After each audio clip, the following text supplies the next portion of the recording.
Good morning, everyone. Damn, I get tired of saying good morning. We're going to have to find a different intro yeah. Got my FI shirt on. Not FI Subs, Fantasy Inc. That's where I'll be working at. But today, got something special for you guys. I brought props. Like, no, for real, I brought props. Because common question I get all the time is, how do you hook up a real bass knob? I'm talking a real RCA bass knob. Not that bullshit that comes with your amp that you hook up with a phone cord or a phono jack. But a real bass knob. So, anyway, this is the knob I run. I really like this thing. It's a G2 Dynamics bass knob. It's big. I mean, it takes up the whole hand. Got a voltmeter on it. The voltmeter is nice because it does actually, it's like right on sync with the one I have in my dash. But today for the prop, I brought a cheap ass RCA cable. Like,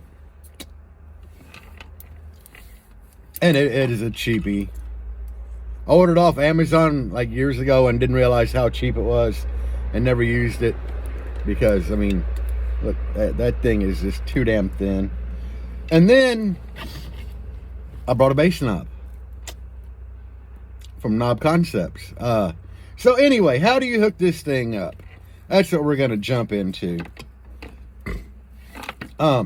First off, your bass knob will have 4 female connections, either on a cable or coming out the back.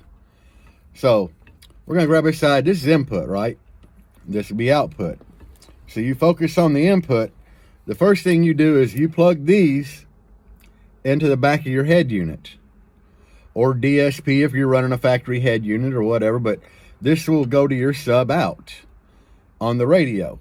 Bam! Let's say that's on the back of the head unit on your subwoofer out. Or rear out if you're running a cheap deck, you know, that whatever channel you're running your subwoofers off of, okay, the sub amp. So with that side hooked to the back of your radio, you would plug the other end of that cable into the bass knob on the input.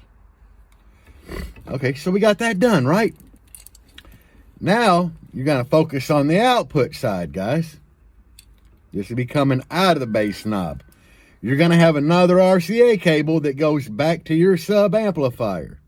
And you're going to do the same thing. You're going to plug this in there. Bam. Now you're done. So with this turned all the way down, you can turn your radio up however high you want to. And you're not going to get any noise out of the subwoofers. And then you can slowly start turning them up until you go full tilt. So, guys, that about does it. I mean, it's that simple. You know, if you have a voltmeter with a bass knob with a voltmeter on it, obviously, you know, you're going to have to hook up the power wires for the voltmeter. But, I mean, it's literally that simple. You got RCA input, RCA output, and a knob. Now, another question that I personally get all the time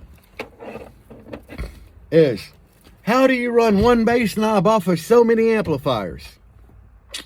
Let's get to one bass knob and 4 amplifiers for my subwoofers. And this is what I use right here. If you look down there, my subwoofer RCA coming out of my bass knob runs into the bottom. This is called a distribution block. This is made by Knob Concepts. I do a lot of dealing with Steve Greenfield, I guess. But anyway, you know, you got your channel out, channel out, channel out, channel. There's like, it's called a 1 in 4 out. Or if you count each individual channel, 2 in 8 out. But yeah, that's my RCA cables that go out to each amplifier from there. It's kind of messy back here, guys. Don't be judging me. Damn, I need to get back here and dust. But anyway, that is how you hook up one bass knob to 4 amplifiers. And that's how you hook up a bass knob. That's pretty much today's video. Like I said, that's how to hook up a real bass knob. I don't like that bullshit that comes with the amps. Even these, you know, they came with a bass knob that had the voltmeter and everything in it, and the clip light. I would really like to be able to hook up the clip light up front.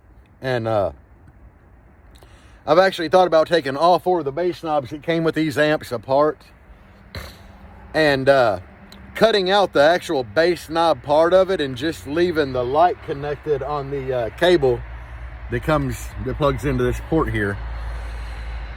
You know, the power light and clip light and everything. Which there's 3 lights, power, protect, clip, but I thought about leaving them intact on the actual cable and drill little holes in the dash and CA glue them in. That way I could just see when I'm clipping, because that was one thing I liked about my tar amps. I could plug in all them cables for the clip indicator. But yeah, I'm not running a bass knob that come with this. I mean, they just don't work the same way. I really like having an RCA bass knob, and they're cheap enough now. Everybody should get one of them rather than having that bullshit from the phone cord in their dash. Well, it's my opinion. I mean, some people like that little thing, but they don't work the same. But I hope this video helps somebody. That's gonna be it for today. I know it's a quick one, but I brought props, guys. Anyway, y'all have a good day, and if you got any good ideas for a video, drop a comment and let me know. At least like a video or something. But anyway, have a good day, guys. It's Saturday. I gotta work, which sucks, but peace out and bass on.